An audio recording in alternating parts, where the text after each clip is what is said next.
นางอนัตตาวิปัสสนาภาวนาหาหันยอดธรรมอนัตตา2 ชั่วโมงเต็มก่อนนี้นางปฏิบัติกุกรรมในเขา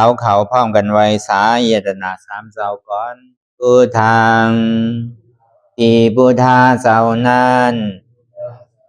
ผู้เจมีเฮาคาไว้คาออกสาธุธรรมังที่ธรรมานาตาเจ้านั้นผู้เจมีเฮาคาไว้คาออกสังฆังยาริยาแปดเจ้านั้นผู้เจมีเฮาคาไว้คาออกต่อสืบกาเฮาติเลยดูคันธาเปิงดีพระตราสังขากรอิมาหังอัตตาภาวังพุทธัสสะปาริจาสามิกาติอันธาพาเปิงพี่แยมในดูตันพุทธาเจ้าเฮาออกอิมาหังอัตตาภาวังธรรมัสสะปาริจาสามิกาติ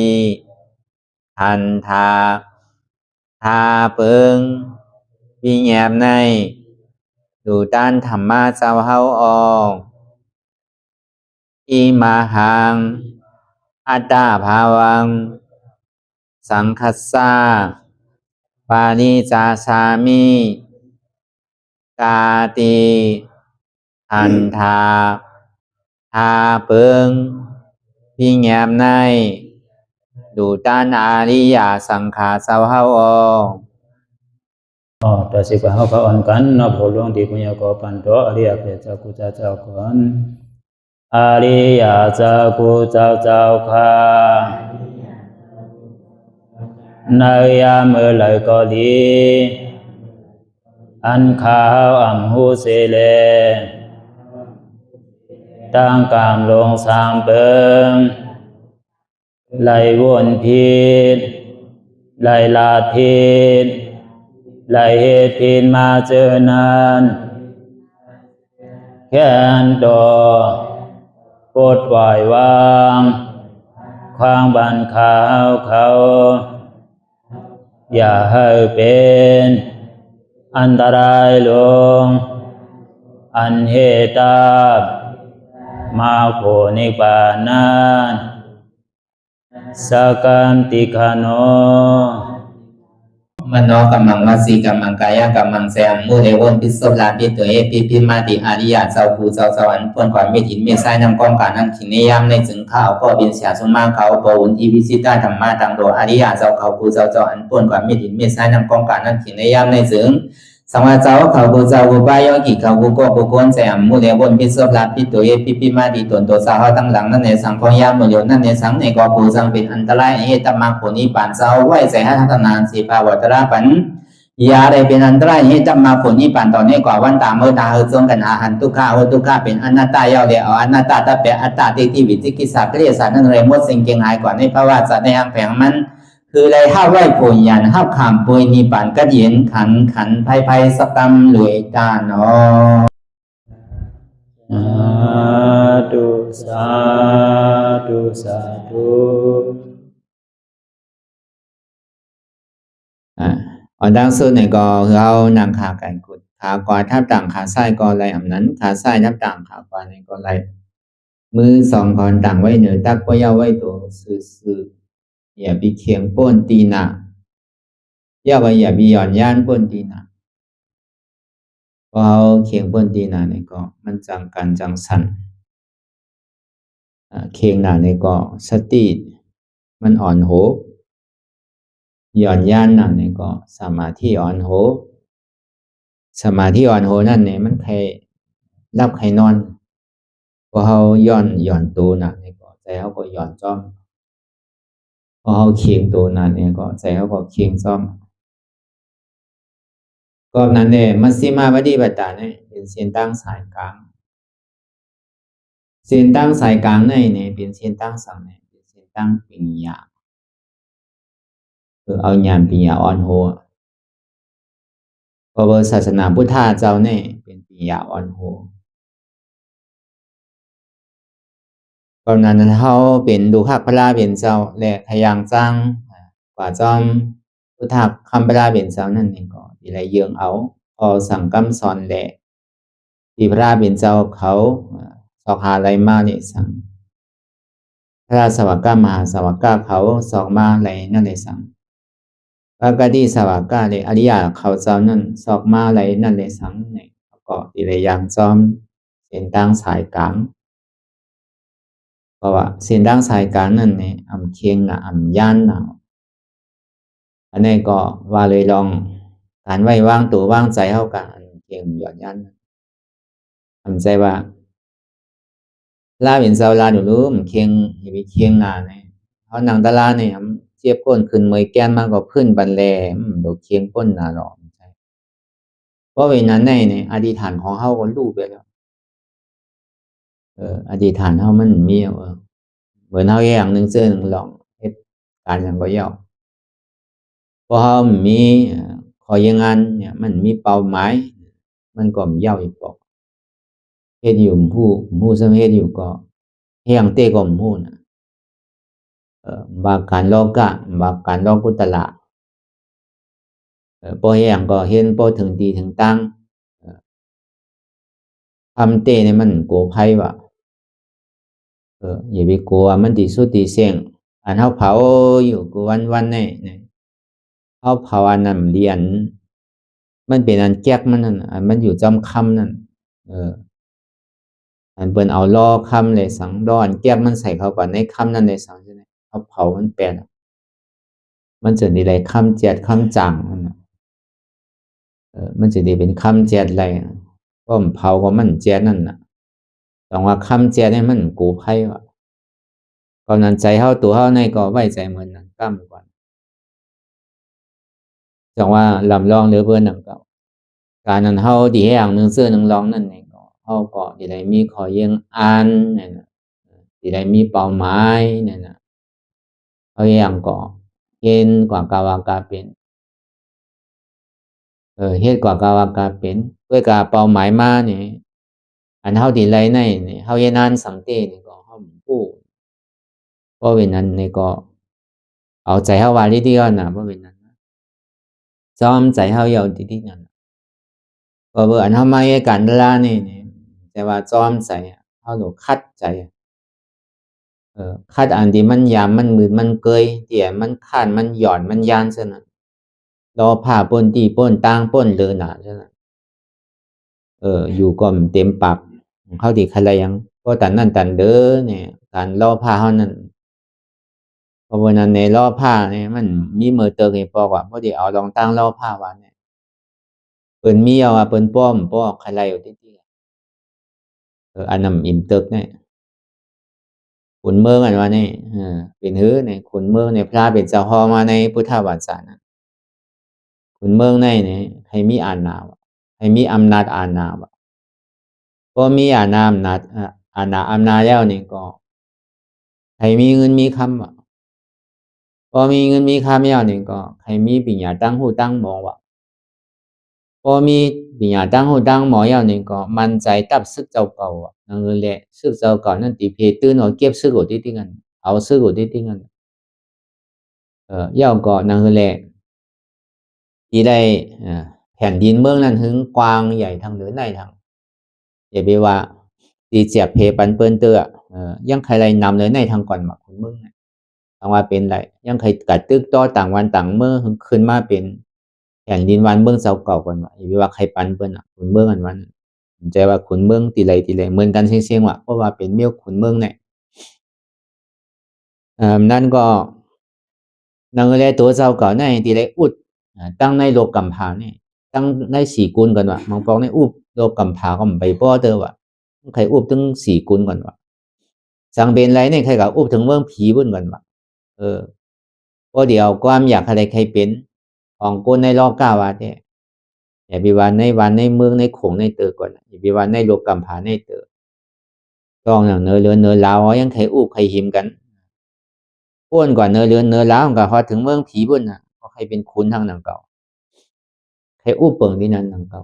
ในก็ยามป่อยามเกิดยามมีมาว่าในมือหนอร้องผ้าเป็นเจ้าเฮาตึกสร้างแถมปารามีมาในก็เบอร์พุ่งตะโคมันกัดแขนหนาในเนี่ยมันมีอันเครื่องรางนาเลยสังเป็นเยดนาเลยสังอันจอยแถมมันเนี่ยก็เบอร์พุ่งตะโคกามมันมีไว้เฮ็ดไว้นี่แหละมีไผมาเป้มันอะไรวะในรอกาหลงเนี่ยมันเป็นนำบัดหนึ่งว่ะ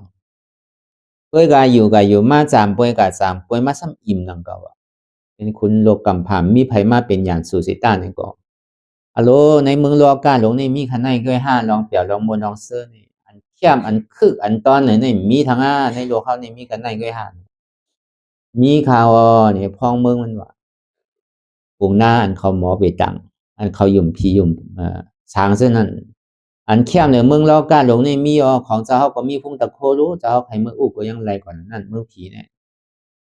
เมืองผีอันไรไหลเนี่ยจ้าตู้มหาราชิก้าว่ะอันคนผีสีเจ้าอุบเปิงอันเนี่ยว่ะนั่นเนี่ยว่ะเข้มเนี่ยเมืองกวนเฮาเต้ๆนานนาพอเป็นนั้นก็เมื่อเฮาเมื่อเนี่ยห่างแห่เนี่ยก็เบอร์มันมีฟุ้งตะโคน่ะเนาะอาสาคำยาวเนาะว่ะคนในเมืองกูบอกเนี่ยยาวหรือผียาวหรือช้างก่อนว่ะนะอาสาคนเมืองกูบอกเนี่ยก็ในวันกว่าฮอดจอดถึงที่เมืองผีจัตุมหาราชิกานั่นเนี่ยก็เบอร์ฟุ้งตะโคมันใหญ่บารมีมันสูงหนานี่แหละผีเขาก็ยังยอมน้อมมันว่ะนะคุณผีสีเจ้าเนี่ยมากกว่าดีเอาค่ะเขายอมน้อมนั่นน่ะเนาะมันตึกต่อตึกกอดีการมันนั่นน่ะเพราะเป็นนั้นในเฮาที่อาปันในคุณผีจัตุมหาราชิกาเนี่ยอาเพื่อจะเฮาเป็นขุนเนี่ยมันก็ฮับว่าเนี่ยเพราะมันฮับยาวเนี่ยก็มันได้เป็นขุนอยู่เปรียบมนเซ่อในเมืองผีจัตุมหาราชิกาห้องว่าผีจันทนหนึ่ง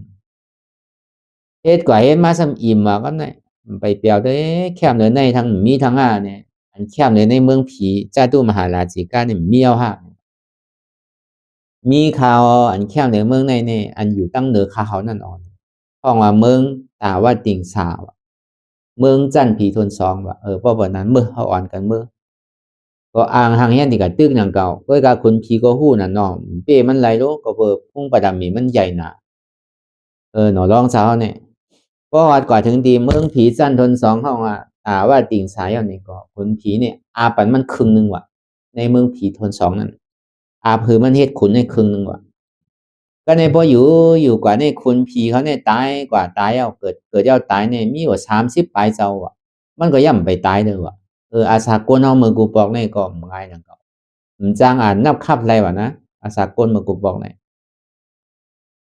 ก็เวนั้นมาเนี่ยมันสมบูรณ์มาในใจมันว่าก็มาอุบครึ่งเหลียวในที่มีอดีเปชังตาก็อุบเปียเชิงนี่มันดีหือนั่นน่ะในใจมันวนมาเช่นไหนวะในมันดีก็ต้องถามคนผีอันที่เขาอุบกันก็ครึ่งนั่นมันอ่านที่อุบก็เหลียวอ่ะเพราะเวนั้นมายาวเนี่ยมันอย่าไรผีบาดหน้าคนตายก็ในอาสาก็ซ้ำสู้เดียวอ่ะนั่นพอถึงขินนั่นมาก็พอวนมาที่ไหนอ่านดีกว่าต้องขอย้อนที่ไรอุบก็เหลียวก็นั่นน่ะเนาะก็เป็นนั้นก็กึ่งกลางกู้โสเสียงออกตกลงมาในกลางหาวในเมืองผีบนตกลงมาถึงในเมืองคงกลางเนี่ยว่ามันจะดีเตรียมไว้ว่าพระเยปีใครไรใครเป็นทางยาวว่ะรอผ่านวันนี้มันมีมืออิ่มมือตึกว่ะก็หนังเก่าเนี่ยก็เป็นเพราะคืออ้วเป็นคืนหนึ่งก็ย่ำไปป้อเนี่ยว่ามันลีโกดันนั่นเนี่ยว่าตอนหนังเป็นเจ้าปารามีเนาะเขาว่าอันเท่ามีปารามีแท้ซ้ำดีตานคือก่อนหูก็นั่นแหละอันเท่าว่าลองตั้ง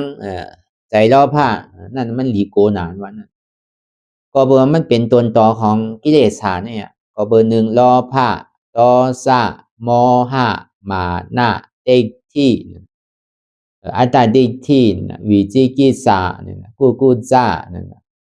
ที่นั่นเมตตาเนี่ยฮิริออตปาเนี่ยในกิเลส30ตัวเนี่ยมันฝังหักฝังลึกอยู่ในหมักหัวใจเฮาหากูก็เนี่ยมันอยู่ที่ไหนไกลมันอยู่ในตัวในใจเฮากูก็อันว่ารอผ้าในเฮามีกูก็นำก็เกต่อสารใครใจรำใจกำป้อมเหมือนใจมานี่เป็นใจต่อสารใจรำมีกันกูก็เนี่ยโมหะเนี่ยอันเฮายามฮู้มือป่วนมานั่นเองสังมือเลียวก็เฮาย่ำไปฮู้ก็ยังตึงมีตั้งนำนั่นเองสังก็มีกันกูก็เนี่ยอันใดเป็นอันใดอะไรผิดอันใดถูกนั่นเฮาบ่ฮู้นั่นก็ยังตึงมีอยู่ในหมากล้ำหัวใจหั้งไผหั้งมันน่ะ มาหน้าเพียงสุงอันวันนั้นก็มีตั้งหูตั้งหมอก็เนี่ยก็มีอยู่ห้างไผ่ห้างมันนั่นแหละหูน้ำหูเกะก็มีอยู่ห้างไผ่ห้างมันนั่นก็มาหน้าคนเฮ็ดนาก็มีมาหน้าคนเฮ็ดนานั่นก็นะคนเฮ็ดสวนก็มีมาหน้าคนเฮ็ดสวนนั่นก็คนมีไห้ก็มีมาหน้าคนเฮ็ดไห้นั่นก็คนเฮ็ดไปมังมีดีเป็นนี่ก็มีมาหน้าอันเฮ็ดไปมังมีดีเป็นนั่นก็คนกล้าคนขายก็เหมือนนั้นน่ะหุ่นเจ้าก็มีมาหน้าหุ่นเจ้านั่นก็ผู้ก้างก็มีมาหน้าผู้ก้างนั่นก็ปอเจ้าเฮิรนก็มีมาหน้าปอเจ้าเฮิรนนั่นก็เขาว่าซึมไหลนี่ก็มันมีมาหน้ากันก็เนี่ยรอดได้เนาะลองมาหน้าแผ่นสูงเนี่ยน้ำก็เกะมันถึงยอมช่อเฉลนั่นน่ะมันถึงมีกันกูก็ลองตั้งอัดดาที่นั่นลองตั้งหยุ่มพิษหยุ่มเปิงนี่มีกันกูก็เพราะมันมีแต่เฮากว่าพระจอมพระรามบ่เจ้านั่นเนาะก็เบิ่มันยังตึกมีอยู่เลยเฮาหลวมาเพื่อคือเอาออกนั่นน่ะเนี่ยตั้งหันพิษเท่านั้นเพราะฉะนั้นในอัดดาที่นี่ก็มีอยู่ห้างแผงมันกูซ่านว่าใจพ่วงใจบิววนกว่ากาวากาเป็นก็ยังตึกมีอยู่ห้างไผห้างมันอยู่รอใดก็ที่หน้าไม่ต้านว่านั่นข้านนี่ก็มีอยู่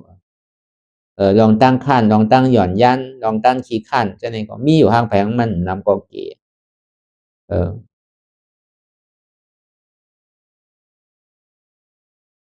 ฮีลี่เนี่ยอันนำโก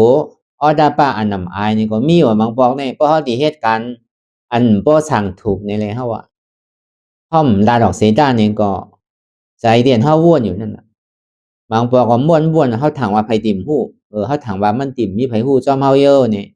เฮาก็ว่นกว่ากาวากาเป็นทางกว่ากาวากาเป็นนั่นน่ะห้อมลาดอกเสดาห้อมเฮ็ดนี่เสดานี่ก็ลองตั้งฮีลี่นั่นน่ะลองตั้งโกเฮาตึงมีสิเฮาอับมื้อหนังติ่มตายปอกเท่าอีปอกเป็นให้บอกเพราะในใจลือเฮาว่าเด้ลองอันนั้นเนี่ยมันตึงโกเฮลาลองตั้งว่นอำดีลาดอำดีเฮ็ดอำดีนั่นในก็มีอยู่ในตัวไผใส่มันก็ออดาป้านี่อำอายเนี่ยบ่ได้เฮ็ดกันบ่ได้เฮ็ดการตั้งหลีเนี่ย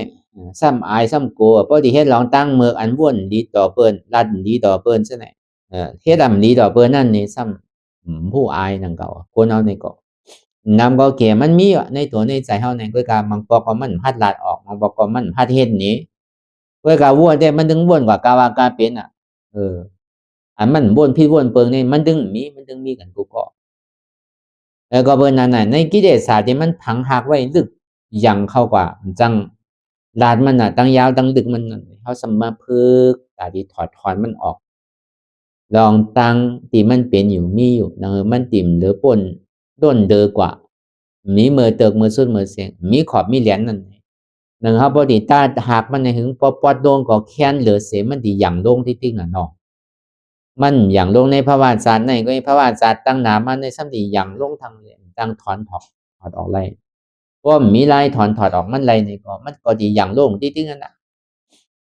เหมือนเสื้อพันนั่นน่ะเพราะมันหวานลงกว่ายาวนี่ก็มันตึงดีมากอ่ะเพราะยาผลก็มากขึ้นเอามันตึงสุดเสียงอีบอกอ่ะเจอพันตึงมีอยู่ในแหละพอเบอร์สังมันใจเจอพันโยธรรมดาเนี่ยมันเป็นเจอพันกิเลสเจอพันเมียวในมันดีโกน่ะก็ห้ามยาเนี่ยมันตึงมาหายก็ห้ามคาเนี่ยมันตึงตายเลยกิเลสศาสตร์ตัวนี้เนี่ยป้อมหาล็อกไล่ตาดีคามัน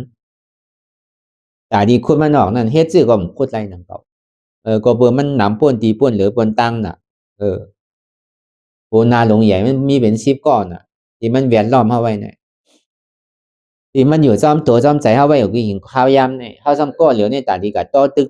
ใส่มันในก็ป้อมมีล็อกไล่พระเป็นเจ้าสอนไว้ในเต้ก็ใครอยากเต้นั่นน่ะก็เพตื้อน่ะมีเป็นเฮง5ปากน่ะมันก็ดีโกดีกากบ่วนมาแท้มันเป็นดีอันดีเปี่ยวดีมนดีเซอร์ซังอ่ะก็เพราะนั้นเฮามาจ้างด้วยกรรมดารานี่นะคือแลเฮาบ่ได้ถอดถอนออกเลยใจว่ากึ่งกลางถอดถอนออกเลยถึง10ตัวใช่ลายอันไวๆง่ายๆอันย้ำๆนั่นนี่ก็อันเฮาโดดถูกที่ถอดถอนออกง่ายหรือเบิ่นที่สุดนั่นนี่ก็เป็นซั่นเป็นอัตตาเต็กที่อยู่เนี่ยอันเนี้ยเป็นโหสึกหลงมันลองตั้งวิธีคิดศาสตร์ลองตั้งยุ่มพิษยุ่มเปิงเนี่ยใจว่าตัวได้ถอนที่นั่นตั้งที่ได้ถอนอัตตาเต็กที่ตัวเนี่ยตั้งเพราะว่าอัตตาเต็กที่ขาดตัวยาวนี่ก็วิธีคิดศาสตร์กิเลสศาสตร์ที่ตามมานั่นนี่ก็ขาดจ้อมมันมากำเหลียวกัน มันใจว่าตีได้ขาดกำตัวมันใจมันตีได้กวายจ้องกันเป็นกลัวอาจารย์ที่กวายก็วิจิกิจฉาขาดกำเดียวว่าเมื่อกูบอกเมื่อปันพระเป็นเจ้าเขายังตึกอยู่เศร้าเต้นี่ก็เป็นห้องว่าสัทธาอริยะสัทธาอริยะเนี่ยเป็นสังนะเป็นสุขาปฏิปตาเป็นญาพวกกูความตะไลก็วนเข้าใจดีงามๆอีกอย่างนี่ก็เอาลองตั้งหยุ่มหมันแมนซื้อใจเนี่ยพาว่างเป็นลองตั้งหยุ่มพิดหยุ่มเปิงเยาก็วิจิกิจฉากิเลสาตัวในขาดลองตั้งพอกิเลสาตัวในขาดลองตั้งเยานี่ก็อาจารย์ที่เชียนว่าเนี่ยสำขาดจอมตั้งหลังมันขาดมือเดียวกันนั่งเก่ามันเหมือนมากเลยผลนั่นน่ะพอมากขึ้นมาผ่าซับตัดเยานี่ก็โผล่ก็เกิดกำเหลวมันกำเหลวกันก็หนังเก่ามันใจดีได้ตัดเป็นกำเป็นก้อมใจมันดีได้ขาดกำเหลวกันเมื่อนั้นหนังเก่ามันใจว่าน้ำหนังเก่ามันใจว่าดีได้กวายแปดกำเหลวกันถึงยาวกว่าถึง10ก้อเลยยาวกว่าตั้งหี5 ปักใจดีได้กวายก้อเหลวกันหนังเก่ากวายโหนางเงามันก็หนังเก่าพอโหซึกหลวงกัดแขนมันเอาว่ากวายบันปอเจ้าเฮิรนมันนั่นน่ะเนาะปอเจ้าเฮิรนกวายเมียเจ้าเฮิรนกวายนั่นน่ะเหมือนนั่นมันกวายไปถึง2ก้อกำเหลวเป็นนั่นน่ะเนี่ยไล่ตึกดอตาดีพาว่างเปลี่ยนกิเลสะในก็เบอร์ทางไหนเฮาที่ไล่ฮู้ป่องแจงแรงใส่ว่าการเตียนเฮามาสร้างตึกกรรมต่อตึกใส่ตัวกิเลสะเตียนเฮ็ดให้เฮาอ่อนเฮาเกิดเหลเล่าเหลอยู่ในวัฏสังขารหมอเย้าหมอสุดหมอเติกหมอเสียงใครเป็นหือก็เป็นกว่ากาวากาเป็นมีมือเย้ามือสุดมือเติกไล่ขี่ไล่ห้องไล่ให้อันเปิ้นได้เอาผ้ามิดเถอข้อนั่นเฮายามก็เป็นเป็ดเป็นไก่เป็นวัวเป็นไก่เนี่ยน้ำเหลือเสน้ำบางลายว่ะเดือดอันเฮาไหลอันเปิ้นไหลเถอข้อเฮาเลยเปิ้นได้กินเด้อเฮานั่นนะได้กินเด้อกิน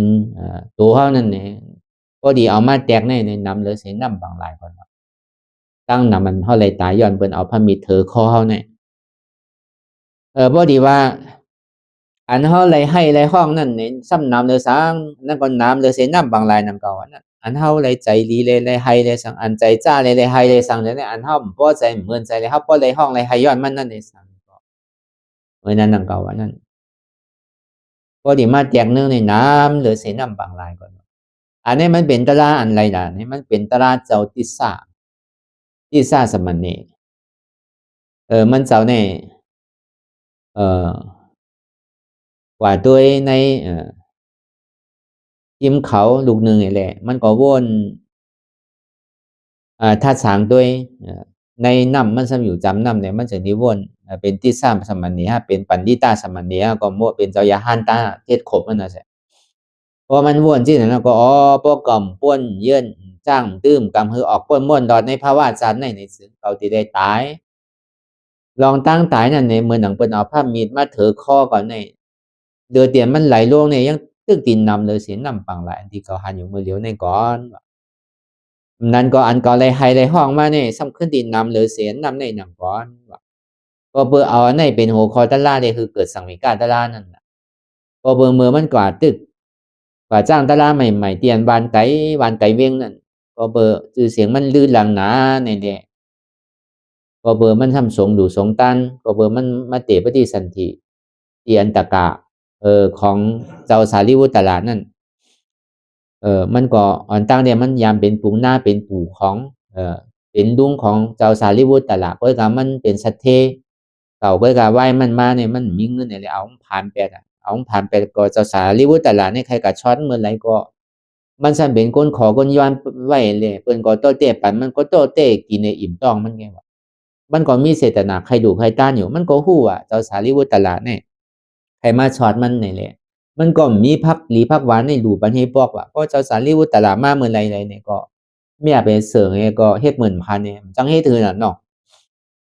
เวลามีวันหนึ่งเจ้ามาเนี่ยก็เปิ้นก็ซ้ำต้มข้าวต้มแล้วนั่นน่ะข้าวต้มแล้วอันใส่จ้อมปลาต้มจ้อมปลานั่นน่ะข้าวต้มหุงใส่จ้อมปลานั่นนี่แหละซ้ำมีผ้าแผ่นผืนนึงแหละย้อนเปิ้นนั้นนี่แหละ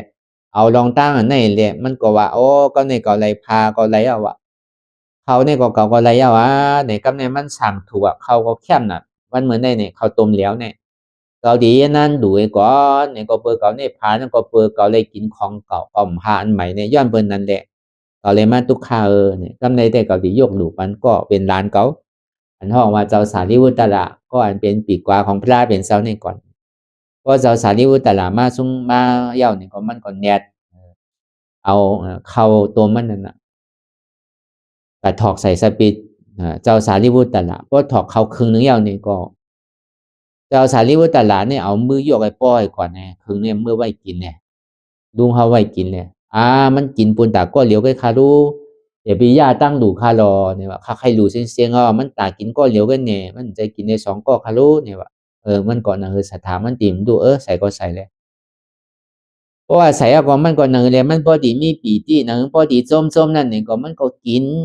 ซื้อนาตั้นตาที่อันลุงมันตึกดูนั่นก็เนี่ยว่านางหาที่อยู่ตั้นซอยก็กินเลยมันหันก็กินต่อถึงพ่อเซงว่านั่นเขาต้มแล้วนั่นมันก็โจมน่ะว่านะมันได้อยู่ในตั้นเนี่ยหรือเสนั้นมันซ้ำในพาแผ่นอ่อนอันนึงไอ้เลยเอายกดูว่าเนี่ยพามันก็เจ้าสารีวุตระก็หับเอาก็ในพอถึงวันนั้นมากก็เบอร์มันไรกินข้าวแลมันไรกินนั่นน่ะวันนั้นมันก็อาชามันก็ดีสุดกะก็เบอร์มันมีปีที่โจมน่ะว่ามันไรดูเต้นาให้บอกว่าก็เบอร์ปีที่ในห้าวแห้งป้นตีน่ะนี่แหละเพราะว่ามันตายเอาเนี่ยมันกัดเกิดขึ้นที่ตากาเขาซ้อมพักซ้อมของเจ้าสารีวุตระท่านเป็นลูกยิ่งสะเทวะเพราะเป็นนั้นมาป้อนมาเตะไปที่สันเทียวเนี่ยก็มันใครกินซากเจ้ายาหันเขาหนาวะเหมือนอย่างเจ้าสารีวุตระอ่อนโหโทนานะใครกินซากเขาอันเหลือนั่นวะเพราะเป็นนั้นก็จะเกิดพิษปั้งเอาเจ้าสารีวุตระมาเจ้ายาหันด่าเขามากับซ้อมใกล้ๆกับซ้อมสิเลยก็เนี่ยมันก็เตะไปที่สันทีใหญ่มาลอยๆเอานี่ก็มันก็วนในใจของนางเก่าสังว่าเป็นผู้ใจในเต้ก็เพราะว่ามันใครเขาในท่ามการศาสนาก็ติ่มห้ำก็ที่ปันกว่าง่ายๆก็เนี่ยว่าเพราะเป็นนั้นมาเพราะใหญ่มากยาวก็เพราะเกิดออกมายาวนี่ก็พอถึงอาบเหลือนมาในจึงที่พิษบ้างเอาเจ้าสารีบุตระเขาก็เอาผ้าคำโหมมันไว้แหละเป็นผ้าไหมคำนั่นเป็นคำเจ็ดเพิ่นเอาเฮ็ดเป็นหนังผ้าก็เอาโหมมันไว้ก็ในพอเจ้าสารีบุตระมายาวเนี่ยมันจะนี้ยกเอาผ้าคำมันนั่นมันเนี่ยเอาพูดกว่าที่2หน้าเจ้าสารีบุตระมันก็เลยดูแลต้านไว้จัดดังบางก่อนนั่นน่ะก็ในเขาก็ฮู้ว่ามันใครดูเจ้าสารีบุตระในนี่ก็เขาก็อาบดูกันเจ้าสารีบุตระก่อนก็ในวัยเสนั้นมาพวกอาศักเต็มเจ็ดขดมายาวนี่ก็จึงได้ย้อนขวางนี่เมมันว่าเมเนี่ยลูกไผกะเป็นยาหันใครก็เป็นเจ้าช้างได้นี่ว่าย้อนขวางนี่ก็เป็นอีกนึงนี่ว่าเมก็ห้ามดีเอาดูไว้นี่อ้อนกันกว่าที่เจ้าสารีบุตระก็ต้องถามนั่นน่ะมื้อเหลียวนี่ลูกชายนี่ใครเป็นเจ้าช้างบ่เจ้าสารีบุตระจึงได้ถามว่าเจ้านี่ว่าชายนี่ว่าเข้ามาในศาสนานี่ง่ายๆกว่านี่มันเหมือนอยู่เฮือนนี่ว่าอยู่เฮือนนะครับใครนอนซื้อนอนใครกินซื้อกินใครนุ่งซื้อก็นุ่งไรนี่ว่าเพราะเขามาในศาสนาในนี่ดีนุ่งเหมือนหนังเขาเป็นก้นเฮือนได้ดีกินรายปอกรายก้ามก่อมไรเนี่ยเพราะไหว้วันก็กินไรเอาเนี่ยมันตุกข่าเขามาในเป็นหือก็ย่าว่าคาที่เขามามันเป็นซ้ำเนี่ยเพราะเป็นนั้นในเขาตั้งเจ็ดวันหนึ่งเขาก็กราบซ้อมในวันในวัดเขานั่นในจองเขานั่นในเขาตั้ง7 วันว่ะเพราะเป็นนั้นก็เบอร์เจ้าเนี่ยมันมีลาบหลับผ้าก็เบอร์มันเลยดูในตันเขาตัวมเขาแล้วเมื่อตั้งแต่เมื่อมันตึกเป็นผงหน้าเลยย่อก็ซ้ำในดูพายเลยก็เบอร์นั้นเพราะว่ามันกว่าดังไหลเนี่ยก็เบอร์ป้อนกับหันก้นเขาเจ้าสังขาเขาอันติมมีพาสังกันเนี่ยมันก็ทำให้ยังล่ะเจ้าเขาเนี่ยป้อมมีพาสังกันดีเนี่ยมาเลยมาจอมคาเนี่ยคาดีกับดูขามปันเนี่ยว่าเพราะว่ามันออกกว่ายาวนี่ซึ้งพาสังกันอันเป็นทางเฮียนไว้ได้ก็เป็นเอาโจกดูมันเสียงว่านั้นมันก็เอาปั่นเขาเฮ็ดที่ไหนอยู่กึ้นพอกว่าจอมเจ้าป้าในกว่าตั้งไรก็เย้าตึ้งอึบเขาเนี่ยอึบอีปอกว่าพาเนี่ยก็ตึ้งไรอยู่เสียว่ะเป็นที่นั้นมากก็คือเสียงดื้อหลังไม่ก็มันสินี้มาวนว่าเก่ากลุ่มกะอยู่ในลาบหลาผ้าอยู่ในอันเปิ้นมีเสียงของเขาไปไล่ตาลาของเตือนเนี่ยมันสั่งถูกยาวเนี่ยเพราะเป็นนั้นก็ดีย้อนขวางเสียก็ว่าเลยก็จ้างตื้อกำตาลาอ่อนตั้งก่อนเนี่ยดีกว่าที่มาเจ้าสมานี่เจ้ายาหันตาเจ็ดขมเนี่ยลองตั้งไว้เสียนั้นมันกว่าก็มันลาดมันอุบสังเพราะเป็นนั้นมาก้นบานก้นโขงอันที่อยู่ในเถินในป่าเนี่ยก็เขาก็ลุ่มลาตัวถึงมันก็ในไหว้เสียใดเป็นยาหันต่างกว่ายาวนี่ก็เจ้าสารีบุตระเขาก็มาต่างเรานี้พระเป็นเจ้า มือไปไรเดี๋ยวก็เขาใครมือใจอยู่พระเป็นเจ้าหันถึงว่าถูกดีมือเตอข้าวย้ำมือเหลียวเนี่ยก็ออกว่ามาเฮาไกมือเอามือจอมกันว่าก็เพราะนั้นพอถึงออกว่ามาเย้าเนี่ยก็เปิดเจ้าเนี่ยเป็นยาหันตายเย้าเนี่ยแหละพระเป็นเจ้าอ้อนหัวเอาเจ้าสาธิวุฒิตลาดเจ้ามอกกระดานเขาแหละเจ้าสังขารที่อันได้อภิญญาณเช่นนั้นอ้อนกันชานกว่าอินกว่าก็ฮอดถึงแหละก็ในบ่เป็นนั้นมาเนี่ยก็เอาจังดีคือเจ้าสังนั่นน่ะฮอตะลานนี่บัดนะมันก่อนตอนฮอที่ปอกคือได้ฮอเมื่อกูปอกในฮอป๊อดๆแค่ว่าฮอยาวฮอนำว่าเขาก็บ่หันใจคือว่าอันเขาเฮ็ดวิหารวิจารณ์นี่เจ้านี่บ่ฮอตะลายนี่ว่าฮอก็ฮอป๊อดๆปานเฮาแกมผู้อติเปรมันสังนี่ว่าก็ในบ่เป็นนั้นมายาวนี่บ่มาฮู้โหเมื่อนั้นยาวนี่ก็พระเป็นเจ้าก็ให้คือลาดนี่ลองตั้งนำกับเจ้าสังนี่เจ้าช้างเป็นคือล่ะตะลานี่ฮอปันตะกาเฮาพองรู้เฮาก็ใครถอนมียินอยู่มันเจ้าก็จังดีฮอปันลองตั้งอภิธรรมะลองต้านตัวเจ้าก็เลยทบไรญาลองขันธาหาเปิงเส้นนี่ฮอนี่ป้อมจังวางมันเอาอะวางหนาวอะก็เบิ่มันไหลตะลาวน่ะเนาะมันทบตะลาวเนาะเจ้าสมเอาสังเป็นสังเวกาตะลาดานี่เอาลองตั้งข้ากะวนตัวในฝาหินนั่นมันจะมีน้ำใหญ่หลวงไว้แหละเขาวนว่าอันก็เลยตายมาในอันก็เลยให้เลยห้องเดือดอันเป็นดีได้เธอข้อก่อนเนี่ยยังดีนำเลยเห็นนำในก่อนเนาะเอาในเป็นสังเวกาตะลาเนี่ยเขาก็คัดใจก็พอต่อพอถึงดีอาสวะพอสุดเสียงเนี่ยย้อนเบิ่นนั้นแหละเอาในเป็นหัวข้อตะลามันก็เพื่อเอาในเป็นธรรมะสังเวกาตะลาเนี่ยแหละเขาก็บ่ได้ฮอดถึงที่ฝั่งพุ่นยาวคาก็เลยบอกฮอดตะลากัดแขนแค้มหนาลึกลำหนานี่แหละอาการเนี่ยซ้ำแตกเป็น2จุ่มว่าก็แม่อากาศที่จุ่มมันหยุ่มย้ำบ่หยุ่มย้ำเจ้าสาวเฮาในกึ่งตันเฮาเลยลุ่มลาเตะเตะในฮอดตะลาแขนน่ะมันก็ถามว่าหมอฮอดตะลานะนี่ว่าอาการจุ่มหนึ่งซ้ำว่าตัวหนาเล็กหนาใหญ่เนี่ยว่าเมื่อกูบอกในเฮากันลุ่มลามันก็พร้อมตะลาปานเฮาอีกบอกก็ในเนี่ยดูในกลางเกก้นน่ะมีพระเป็นเจ้าเลยสังมีเจ้าสารีบุตรตลาดก็เปิดใครไรนายโยนี่ว่าก็เปิดก้นนำในสิ่งที่ห่อปกก้นเกียรนี่มันใครห่อโยนี่ว่าแต่การเนี่ยซ้ำแตกไว้เป็น2จุ่มสินั่นว่าเนาะอย่าพี่หึงเหมือนแต่การหน้าโป่งหน้าเยื่ออันน่ะเฮาก็แตกกันนั่นก่อนเนาะเฮาก็ว่าจอมเฮาเป็นตะการเลียวกันเนาะแต่ว่าหน้าโป่งหน้าเยื่อเนี่ยเป็น2บ้าน2ขมใจเฮาเขาวัดว่าผาเสือเหมือนกันน่ะเฮาก็เป็นถ้ามันเลียวกันน่ะว่านก็เป็นว่านอันเดียวกันวัดก็เป็นวัดอันเดียวกันอ่ะก็ในพระเป็นเจ้าซ้ำโกเขาดีต่างตั้งหันพิษเลยโกตั้งกว่าเขาติ่มกว่าลีนั่นน่ะเนาะพวกก้นวนพิษวนเปิงป้อมมีไผเกลีแต่ติดทางพิษเจ้าสางในรู้พอเบอร์เจ้าสางในเป็นยาห้านตาน่ะก็กะทางพิษทางเปิงสั่งถูกตรงนั้นลายย้อนมันขึ้นว่าพอเบอร์พระเป็นเจ้าในมีเมตตามหากรุณาอันใหญ่สูงแห้งหนาในตากาเขาสู่จนกันมารู้ว่าในใจในข้อสูในอย่าพิทางเจ้าสมานีในด้วยนาเรียกนายใหญ่อ่ำใจว่าสังว่าด้วยนาเรียกนายใหญ่ในตอนนั้นก็เบอร์กลุ่มเกจูเจ้าสั่งป้าในนี่แหละเขาพระราเป็นเจ้ายังกูไปเลยมากเนี่ยว่าอันนี้แหละว่าสูในกรรมดีนะเนี่ยว่าพระราเป็นเจ้าก็สูไรไว้ว่าเดือเสนั่นกาในปีกซ้ายปีกขวาเขาเหมือนหนังเจ้าสารีบุตรเหมือนหนังเจ้ามอกกระดานเขาเหมือนหนังเจ้าอนุรุทธาเขาจะอุบาลีเขาดีเลยอภิญญาณในมหาสวากาดังโมดังเสียงเนี่ยก็เปิดปึงอิงเหลือเสกลุ่มเกจูของเจ้าสางเนี่ยสู่เขาป้อไรไวไรสารเนี่ยป้อมมีเจ้าเนี่ยสู่ดีเลยไวข่มใจเนี่ยว่าสู่เหยียบปีกาต่างดังพิษว่าก็เปิดว่าเจ้าบ้านเนี่ยมันถึงดีเย้าสุดเสียงกว่าสาวว่าหมดสุดเสียงเกียงกว่าเย้าในเลยหนังอันกลางใส่มันมีซื่อหือเนี่ยก็มันก็ฮอมาคุยว่ามันใจว่ามันใจว่าตุ้ยตีเตี่ยมดีสูงอ่ำใจเนี่ยพระเป็นเจ้าก็สำคัญซุ่มหมายเลยฮอตลาปั่นเขาขึ้นนะครับเนี่ยก็ในอันเดียวเขาทางพิษทางเปิงเจ้าสางนั่นเนี่ยก็สำคัญศรัทธามากขึ้นว่าเนี่ยก้นอันทางพิษทางเปิงแค่ศรัทธาหรือเก่าแท่งว่าเบอร์นั้นเนี่ยเอาศรัทธายุ่มย้ำเนื้อคอสั่งกั้มสอนพระเป็นเจ้าอย่างนี้ก็หวนกันตัดแปลวิจิกิสายเอาก็อัตตาขัดตั้งหลังโต๊ะเป็นอาซอดาปานกว่าปวายศีนั่นมาเนี่ยพระเป็นเจ้าเฮาเป็นเตียนเย้าตัวกว่าเย้านี่แหละถ้าเป็นเจ้าสนธิธรรมเจ้าสร้างว่าเจ้าสร้างเป็นหือเนี่ยว่าที่ปองเมื่อขึ้น5ที่อยู่ที่ใน5เนี่ยเจ้าสร้างก็สำบวนว่าปองเมื่อในวันในเมืองในก่อคนในนำอยู่เจ้าสังขายาหานเขาพระเป็นเจ้าตึงมีอยู่เจ้ามกกระดานเจ้าสารีบุตรตลาก็มีอยู่พวกนี้มันขึ้นนำน่ะย่อก็ซ้ำเปลี่ยนตีอองตีอยู่ตีเก่าเขาเต็มพวกใครมือเนี่ยว่าจังหวะที่อยู่ที่เก่าที่เศร้าเนี่ยพอดีมากว่า ก็วันนั้นเนี่ยคาที่อยู่ที่ในก็คาติ่มกว่าตั้งหลายอ่ะพระเป็นเจ้าก็อนุโมทนาสาธุเอา3 กรรมเมก็บอกกว่าไผมันนั่นน่ะเนาะก็วันนั้นเนี่ยเฮาว่าลองตั้งพอดีแตกนึงพอเฮามาวนทัดสังตัวในตัวในใจเฮาในก็เหมือนนั้นน่ะก็คนเฮาเนี่ยเพราะมันมีสังเวกาตลาเนี่ยมันจังไรนั่นก็ว่าตลาเนี่ยก็ยังถังว่าตัวเจ้าเก่าเนี่ยเปียวมวนเซ่อหาที่เปียวที่มวนที่เซ่อไปใครเท่าไปใครเป็นไปใครตายchứ tức ปียวมวนซ้อมเซ่อในโลกาเปียวมวนซ้อมเซ่อลองปอลองแม่เปียวมวนซ้อมเซ่อลองผัวลองมีเปียวมวนเซ่อซ้อมลงลองลานนู่นน่ะ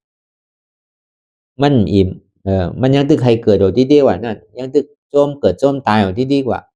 ก็เพราะนั้นคนเอากูก็เนี่ยมันหนูมีอยู่อะสังเวชการตลาเนี่ยก็มีสังเวชการตลาเนี่ยเด็กก็เฮาใครไรใครเป็นใครมีอยู่ที่ดีอะก็เบอร์หาโหเงากิเลสเนี่ยมันตึงมีโหลาล่อพาเนี่ยเป็นเงารู้กิเลส10 ตัวเนี่ยก็เบอร์นั้นเนี่ยมันไวมันคันน่ะอันตามันดีส่วนเฮาคือเฮาเฮ็ดกูเจอกู300,000เปิงตามันดีเฮ็ดฮับตับเฮาไว้ลองอันเฮาดีเฮ็ดการตั้งหลีเนี่ยมันมีลายนำน่ะกิเลสตัวเนี่ยพอดีเฮ็ดลองตั้งอันนำหลีเนี่ยอ่ำโกสีเอ็ดอ่ะก็ในพื้นฐานของในใจเฮาว่าเนี่ยพอดีเฮ็ดลองตั้งหลีเนี่ยซึ่งอ่ำก้านพอดีเฮ็ดลองตั้งหลีเนี่ยพอดีเฮ็ดลองตั้งเมืองให้ตึงอ่ำก้านพอดีเฮ็ดลองตั้งเมืองเนี่ยตึงอ่ำข้านพอดีเฮ็ดลองตั้งเมืองเนี่ยตึงอ่ำหมอลืมพอดีเฮ็ดลองตั้งเมืองเนี่ยตึงอ่ำหมออายตึงอ่ำหมอเทิงใครไว้ๆกำเดียวกำนำเนี่ยมันดีเป็นสิ่งนั้นเฮาว่าโชว์พร้อมลาตัวพร้อมเฮ็ดใจเฮาเฮ็ดเอาน่ะเนาะก็เพราะนั้นเนี่ยพอดีเฮ็ดการตั้งหลีเนี่ยอย่ามีโกว่ะเฮ็ดฮัดๆว่ะเหมือนเฮาเฮ็ดมื้อเดียวเนี่ยอย่ามีโกเจ็บก็อย่าตุกค่าคานใส่มากก็อย่าอย่ามีโกมันโกก็บ่อยู่มาเก่าวันนั้นโน่นเนาะพวกโกก็เรียนปอเคินเนี่ยอยู่ว่าโกนังเก่าก็เอาเขากี่เขาดีมาเขาตาลาเลยโกนังเก่าพวกโกเนี่ยเรียนปอเคินน่ะ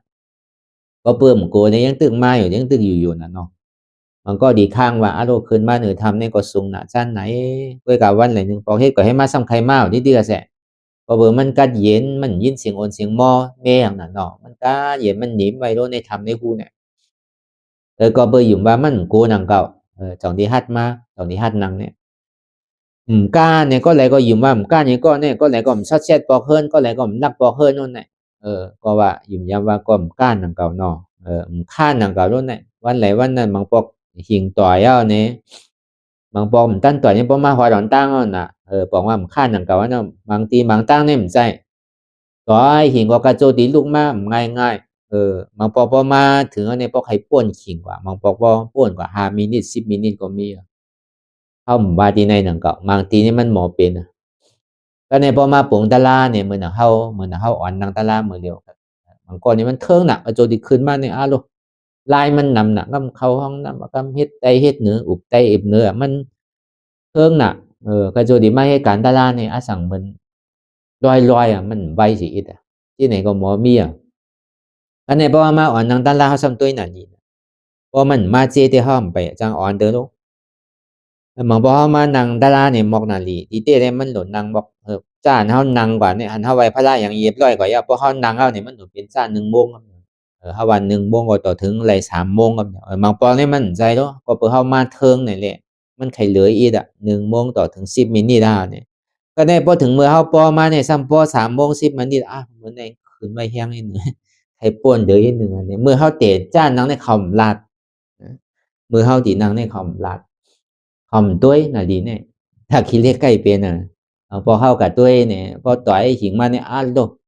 โจดีลูกดีนอนเขาก็ง่ายดีเต้ก็จำก็หนังเก่ายึกมันง่ายบอกอะไรกับนางไปเขาจึงดีมาตั้งหลังเนี่ยอันนี้เขาหันมาเนาะก็ครับพี่น้องตั้งพอจานเขาได้เป็นลั่นกันอยู่กึ่งว่ามันจานเต้เนาะมันจันเต้ตั้งพูดในออกเลยกึ่งว่าออกแต่นั่นออกมันใจเจียวออกพอดออกโค้งเนี่ยมันนั่นออกว่ะทีนี้ห้ามเจียวออกว่ะเนี่ยก็เปิดมันจันเนี่ยมันเจียวออกโย่มันบอกว่าเมืองไต้ปอจานนั่นเนาะเมืองไต้ปอดออกเนี่ยมันนั่นออกนะว่ะยึกมันหนังคนนอนอยู่ในพายเลยพอกัดก็สำว่ากัดป้นพอไม่สำว่าไม่ป้นเนี่ยนะเนาะเป็นที่ไหนนั่นน่ะนานออกนะว่ะนานออกชุดนั่งออกผ้าห่มมันหนังก้นตึกไรกันใหม่ๆเป็นนั้นไว้พอข่าวกัดมาในนานออกขึ้นนะว่ะใครออกง่ายๆว่ะมันตึกอุ่นนั่นเนาะ มันบ่เป็นสิไหนว่าแน่เพราะว่ามันนางตะลายเอาเนี่ยมือนางในข่อมตัวมือเฮานางในเฮาเตะนางบางปอกในเฮานางไปคำใน6 โมงเนี่ยมันบ่ใครเลยนึงอ่ะใครเลย15 มินิสิเนี่ยบางบอกว่าเหลือ5 มินิมันถึงเหลือกูวันน่ะเหลือ10 มินิสิเนี่ยพอเฮาปล่อยเอาเนี่ยเฮาซ้ำปอป่นกว่าบอก10 มินิเขาป้องอ่ะอารมณ์เหมือนในนี่เหลือกว่าบอก5 มินิเมื่อก่อน10 มินิเมื่อก่อนเนี่ยเขาป้องสินั่นเอาตังเอามือนางสูย่ำตัวล่ะแน่มาตัวมือมันเหลือเฮียงอ่ะแน่อันนี้ก็อย่าพี่มันเป็นสองว่าอย่าไปค้านในน่ะเนาะอย่าไปลืมเนี่ยวันคุกใส่ไรเมื่อเฮาทุกเฮานั่งเฮากว่าเฮาไปเนี่ยก็เฮามันโดมัดหมายต้องอันที่เฮายามเฮ็ดยามเพื่อกินเหย้าฮู้เหย้ามันโดซินั่นอันพอเอาไล่อนาตาว่าเต้นี่ก็อาหารราตั้งกินเฮากินอยู่มื้อเดียวในนี่ก็กินก็เปิดโอ้อยู่ไปโลดในพอถึงขิงกินน่ะกินก็ซ้ำลายเนี่ยพอไข่เหี่ยวมาเนี่ยพอไข่ไผเว้าไผนักมาเนี่ยเขาซ้ำโลกับไผนี่ก็เป็นทุกขาแล้วเนี่ยใส่ตั้งเหนือลงตั้งใต้เฮาบ่วนที่ไหนจังสิเป็นทาราได้ใจก็วนก็หันหลายๆก็วนจอมก็ได้เอายามปียาทรงแพทย์เลยแทบตัดก็บ่ได้นำกับสองว่าคือเฮาตื่น คือเฮาฮู้โตกูกินกูข้าวยามมื้อเดี๋ยวนี้เฮาเป็นการย่อกี่เฮาเป็นย่อกี่เฮาลงเฮ็ดการตลาดเนี่ยอันมันติ่มเป็นตลาดติ่มบ่นเกี่ยวกับรายรองตลาดก็อำพอดีบ่นอันมันกับการรองตลาดนี่ก็อำพอดีลัดอันมันกับการรองตลาดนี่ก็อย่าไปเฮ็ดมันจะนี่กึ่งต้านว่าเป็นย่อกี่ใจเป็นย่อกะเนาะอย่างนี้ก็กินยาที่ก็เป็นย่อกะมันใจย่อกี่ยังเป็นอินก็กินยาที่ก็เป็นย่อกะว่านั่นมันเป็นย่อกี่บอกอะ để sáng nàyอย่าไปเทิงว่ะดูไว้ว่ะที่เหตุการณ์ดังนี้เนี่ยอย่าไปอย่าไปยื้อยักว่ะตัวเลยไว้กำเดียวว่ะป้อมไปถึงขิงเขาป้อดมมาไปบอกมาไปไว้ว่ะเขาว่าตัวนาลีป้อมีนาลีป้อมมีเนี่ยป้อบนต่อยหิงติ้งเนี่ยก็เขาป้อหล่นเนี่ยลูกสุกนาสีเขียวป้อขิงข้าวยามนอนก็เขาได้นอนดีป้อถึงขิงขาข้าวยามนอนเนี่ยป้อ9 โมงกว่ายาวเนี่ยก็เขาหลุดเรือเขาป้อดีอุบดีรัดกันนะ เพราะมันเป็นนั้นเพราะมันนั่งตลาดแข่งเอารับดีๆพอเปิดห้องนอนน่ะกลางคืนอุบอันนี้ดีลูกขิงมือบนนอนก็ซ้ำนอนน่ะคือมันอยู่มาน่ะมือนอนก็ขิงนอนก็โหลนอนขิงกินก็โหลกินขิงนั่งก็โหลนั่งขิงลือก็โหลลือนะเขาว่าขิงอาบน้ำยังก็โหลเฮ็ดกว่าตามที่มันมีมันเกิดก็รับว่าเป็นสินะในซื้อในพอเฮ็ดตลาดได้ก็ปันแห้งน่ะมันใจว่ามันถึงขิงกินข้าวแล้วเฮาตึเฮ็ดตลาดนี่กำไรอมใจนั่นก็เพราะใครเฮ็ดให้เฮ็ดกว่าถึงวันถึงคืนมีไผว่าโจมอยู่เพิ่นก็สาธุเอาอยู่เพราะเฮาก็เฮ็ดตลาดได้เพราะเฮาพื้นหนึ่งนะข้อยว่าบ่นางก็ยาวนี่นางเอาหึงมาในซ้ำรับขึ้นลังหนึ่งอันนั้นเต็มตาเออนางหึงคือว่ามันมีอาโจพรดีสังมันเหมือนเตะเงาขึ้นติๆเพราะเฮานางกว่าหำพื้นกว่านางกว่าหำพื้นกว่าติๆมันยาวอีปอกเพราะมิ้วเขาก็บ่สุกอีปอกเพราะเฮ็ดสินั้นเต็มสร้างทุกข์ với gặp họ nàng ở nhau này không hơn ha không những anh này còn năng lọ béoเขาได้มันกินวันก่อนตายกิน2 วันก่อนตายนั่นก็มันเป็นซ้ำก็กับเขาสำขึ้นหนวดด้วยว่าด้วยแห้งเขานั่นน่ะจองบ้าเพราะว่ามาวนถ้าสั่งด้วยในลองตั้งอันนั้นตาในมันเปี่ยวเปี่ยวซื่อในเขาหยาบใจเมื่อเขาตื่นตัวในนังในแกมือมันนังในแกเหลือใจเนี่ยเพราะมันปล่อยเอาในเบาตัวเบาใจน่ะhàngเลยลือลีน่ะเพราะว่าติเขาเลยเขาว่าในกลางเกเขาว่าลูกตั้งแต่นึง4 โมงต่อถึง6 โมงเนี่ยเขานั่งน่ะในเขาตั้ง7 โมงใน8 โมงเนี่ยเขาเลยลือเป็น2 นาทีก็ใน8 โมงถึง10 โมงนั่นเนี่ยก็เขาซ้ำในลืออยู่3 นาทีก่อนนั่น3 ชั่วโมงก่อน9 โมง10 โมง11 โมงจังได๋ถึง10 โมง11 12 1 โมงน่ะเขาเลยลือเป็น3 ชั่วโมงก็ในพอกลางวันมาแล้วใน1 โมงถึง3 โมงเนี่ยใน4 5 6เนี่ยเขาก็เลยลือ3 ชั่วโมงก็ในพอไปคำมาอย่าง6 โมงถึง8 โมงก็ในเจ้าเก่าโมงกันนี่ครับพอ8 โมงยาวนี่ครับพอเลยลือน่ะเก่า10 11 12 1 2 3ได้ลือเป็น7 ชั่วโมงไปมันมีเวลานำบ่ตอนนั้นแล้วก็บนนั้นพอดีมาสอนเต้ๆนะยังว่าเปี่ยวก่อนมันเป็นตลาดดีเปี่ยวมนต์เสื้อสาใจอยู่เวลามือเฮ็ดมันไงมันอาบเหลือใสเวลาพอเฮ็ดพอมืดพอเกยเอานี่ก็มันก็เปี่ยวตลาดเพราะฉะนั้นเฮาใครสืบนำกว่าหึงๆนี่ก็มันเป็นสังสืบกว่าที่ๆหรอกเฮาว่า1 โมงถึง3 โมง4 โมง5 โมงก็เอาเฮาว่านั่นแต่ก็เฮาเฮ็ดไรก็คือก็เฮาเยื่อนใดนำเกิดก็มันดีเจียวถึงขนาดนั้นน่ะเนาะมันดีอยู่ มันก็มันยังดังถึงเมืองเลี้ยงก็มีก็เบอร์นั้นเนี่ยในการต่อสู้กับกิเลสเนี่ยก็เพราะหูไล่มันก็หยาบเพราะหูไล่มันเนี่ยมันหยาบอีกเฮาโดมีเสจะเฮาโดมีอธิษฐานโดได้มีวิริยะตั้งคัดใจใจกันนี่กามหมดนิติกันนี่กามหมดนิติกันมันถึงไรเพราะเฮาติกลุ่มกาว่ากามเฮานี่กามเฮาสำคัญใจหรือเฮาเกิดมาพระวาจาปานในเอานี่เฮาสามารถมาตึกนี่กามเฮาสำหากามไปทั้งเฮาสำมีหยาบมีหยาทัดช้างทางในเตก็เฮาสำดี5อย่างในปากปุญเฮงปุญทางเพราะเฮาเกิดมาพระวาจาตั้งนานนั่นอย่าไปถามว่ามันดีหรือไหนเพราะเฮามีลองตั้งคัดใจเลยมุงมองกามคือเอากามลีว่ามุงมองปรามีคือปรามีดีว่าได้มันเย้าให้บอกเพราะเบอร์นั้นในกามก้นเหมือนกันมันก็กามดีมันก็กามให้กามเรียนว่านั่นมันเหมือนหนังพายเฮอลงน้ำเพราะบนพายก็บ่ถึงเอาเพราะกามให้มันเหมือนหนังพายเฮอขึ้นน้ำเพราะมันพายก็มันเพราะใครไล่เอาน่ะเพราะเฮาคัดใจพายก็ไล่นั่นก็เฮาโดนเลยคัดใจพายได้เต้บ่พอถึงนั่นก็ลองตั้งคัดใจวิทยานั่นก็สำรวจเลยมีซ้อมนั่นก็อีกันนี้กามมันเดียวก็ได้อันใดเนี่ยมันดีเฮ็ดหรือดีเสียนต้นหรือเสียในทางไหนก็เฮาโดมีลองตั้งเสียนตั้งว่านั่นวิทยาในบอกว่าเสียนตั้งว่าตั้งคัดใจว่าตั้งยังอ่านว่าเสียนตั้งอันเฮาดีกว่านั่นเฮาดีได้ใจเข้ายามซื่อเฮาโดห่างแฮนตัวเฮาไว้จังว่าดีได้มีวิทยาซ้อมหรือเสียนั่นเนี่ยก็ญาณปิญญาเนี่ยก็ตึ้งพาในล่าว่าดีได้ใจอยู่นั่นก็ว่าญาณปิญญาเนี่ยมันดีได้คือกัน3ตัวเพิ่นฮ้องว่ากามวิทยาญาณว่ากามที่เฮายุ่มเด้มใจนั่นก็ยุ่มอยู่กามมันเฮามาทบอยู่พ้องยามมื้อเหลียวเนี่ยเฮาซ้ำดีเลยคือมันดีเลยสิออนต้อนเดินสิกับนึงเล็กภาวะจาตั้งหนาแต่มันติ่มเหมือนสิไหนเนี่ยมันบ่ดีเลยในแทงเนี่ยก็เฮาต้องคัดใจนั่นน่ะเพราะฉะนั้นเนี่ยพอใครอยู่เหนือกามตั้งบ่ตั้งเสียงเนี่ยก็ยังตึกปึงอิงกามหมดเนี่ยก็มันซ้ำเย้านังเก่านี่ซ้ำได้เกิดได้ตายนิดๆนั่นเนาะเพราะใครเย้าคือมีกามโดนมาหับคำกามทั้งเอานี้แต่เฮาต้องคัดใจคือป้วนกามตาที่ป้วนกามไรเนี่ยก็เหลือเสียวิปัสสนาเหลือเสียการอนัตตาเนี่ยมันจังมีหลายหลายตาที่ป้วนไรเนี่ยเหลือเสียนั่นที่ได้ซ้อมกามนิดๆเพราะฉะนั้นพอเฮามาสร้างดื้อกรรมดารานี่ปองว่าเฮาตัดกามกามที่เฮามีไว้เนี่ยเฮาตัดแปดคือมันยาวสุดจัดในกว่าอีกคือมันมีทางจัดนะเนี่ยว่าในกามอกุศลกามเนี่ยมันน่ะอันโหเงาพึ่งมันเนี่ยตอนทีนึงนั่นเฮาโดดตัดอกุศลกามมันตั้งอากุศลกรรมนี่เป็นสังเนี่ยอันเท่าที่ได้ปีกอเปสีผมมีอันตั้งนั่นน่ะตาที่ตัดแปดกามล้ำในที่ได้เอาสังตัดแปดที่ได้เอาตัวไหลออกแปดที่ได้เอาอัตตาที่เลวิจิกิสาโดนเนี่ยตัดขาดแปด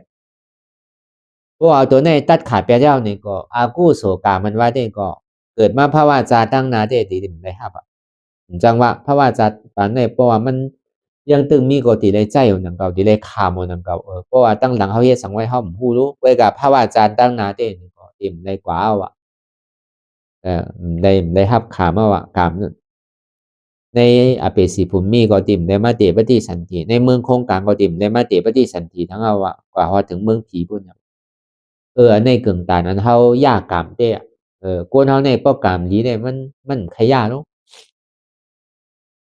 มันถึงใครมันอยู่กันน่ะกำนำกวนเฮาในรอการเนี่ยป้อกามให้ได้มันก็ใครป่นกามใครกามสุดกามเสียงหาลอกลายกูเจอกูลองกว่าหาสลาเนี่ยสังคือเอากามอันดีในออกดูนี่ก็จังมีนั่นก็กะดูกะต้านนั้นในเพราะดูต้านนั้นในเฮ็ดอันในกามที่สุดกามที่เสียงว่ากามอันนำดีในตีมวดแปดว่โจจตากามในมันตีเสียงแปดว่าเฮาสิได้กามโจจตาลีว่านี่ก็มันก็หาลายกูมิ้วน่ะเพื่อกามมันใจลายมันถึงสิได้หาบ่ได้ติกามตัวนั้นมีไผป่นในตอนของพระเป็นเจ้าเฮาก็ยังป่นแหละตัวเจ้าก็เลยเฮ็ดไว้ก็ยังเลยขำกล้วยกะมันขำเพราะว่าจัดในไงเจ้าอย่าหันตาเขาก็ยังเลยขำอาริยะเขาก็เลยขำนั่นก็กล้วยกะมันเย้าสุดจัดในเพราะจัดติมาเต็มเลยขำเอามื้อนั้นนั่นก็พอเฮาเรียกพอเฮาเสียวพอเฮาให้ผ่าซัดตัดแปดอกุศลกรรมในเราคัดใจไว้ในภาวะจัดในมันบ่หมดบ่สุดบ่เซ็งอย่าไปกับมุงมองภาวะจัดตั้งหน้าจัดได้กรรมให้รู้จัดติมาเนี่ยดีหรือว่ากรรมดีโยเนี่ยอย่าไปกะสู้ต้องซินั้นอย่าไปกะมองซินั้นโดเฮ็ดกรรมมันจะได้ป่นไรเตะก็เพราะนั้นตาที่เฮ็ดกรรมมันนี่ก็เบอสังอาจเป็นอาจจ้องเฮ็ดคือเฮามีกรรมอันนำดีล่ะนี่ก็เบอลองตั้งใจวนเฮานั่นน่ะใจกิเลสแต่อันโลภะโทสะโมหะนี่ใครเป็นใครมีก็เบอหังนี่ก็เบอตู้จะเลิกใจวนอันนำดีล่ะ อันนั้นน่ะอ่อนเฮาเฮ็ดลองอำลีโซบลาลองอำลีอ่อนเฮาเฮ็ดลองอันอำลีการเฮ็ดลองอำลีอ่อนเฮาเฮ็ดลองอันอำลีห้องว่ากายะตุจะลึกว่าจีตุจะลึกมโนตุจะลึกนี่นะบ้วนลองอันอำลีมี3เปิงลาลองอันอำลีมีอยู่4เปิงเฮ็ดลองตั้งอันอำลีเนี่ยมีอยู่3เปิงนี่นะก็เปิงตุจะลึก4เปิงเนี่ยอ่อนโหโทนาเนี่ยเฮาเลยมากกามอันอำลีนี่นะเหมือนนั่นน่ะก็วันนั้นในใจล่อผ้านั่นน่ะมันนอวนอันนำลีมี3ใน1ใจล่อผ้า2ใจต่อสายอิสามิจริยาใช่ไหม3เนี่ยเป็นใจมีสาธิที่ใช่ไหมในใจอันนำวนหลีเนี่ยมี3เปิงเนี่ยนะใจล่อผ้าอะไรของเปินหันเปินบางมีหลีเป็นก็อะไรของเปินหันเปินดูซุ่มกว่าก็นาโดเปินใครเตียงเงียนเปินใช่ไหมเฮเปินดูเปินซุ่มใช่ไหมอันมันเป็นเมียวใจมีดอน